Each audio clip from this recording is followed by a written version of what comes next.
The Legend of Thanh Giong. In a small village in ancient Vietnam, there lived a kind old woman who wished for nothing more than a child of her own. One morning, in her garden, she found a giant footprint. Filled with wonder, she placed her own small foot inside the enormous print. Soon after, the woman gave birth to a healthy baby boy whom she named Giong. But as the years passed, her joy turned to worry. At 3 years old, Giong had never spoken a word or even sat up.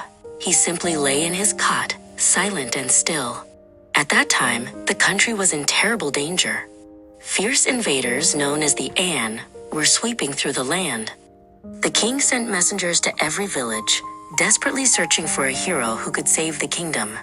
When a messenger passed Giong's home, the little boy suddenly sat bolt upright. He turned to his stunned mother and spoke his first words. "Mother," he said, his voice strong and clear, "please ask the messenger to come in.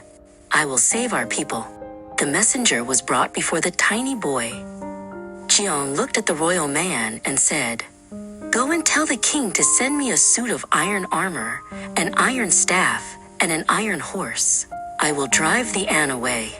From that moment on, Giong began to eat. The villagers, hearing of his promise, brought him mountains of rice and rivers of milk. With every bite, Giong grew bigger and bigger and bigger. He grew so large he burst through the roof of their small house, becoming a magnificent giant whose head was in the clouds.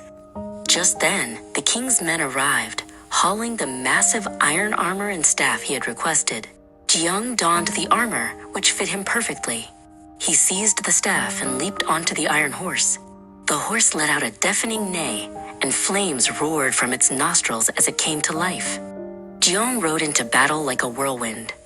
He charged into the heart of the An army, his iron staff scattering the invaders.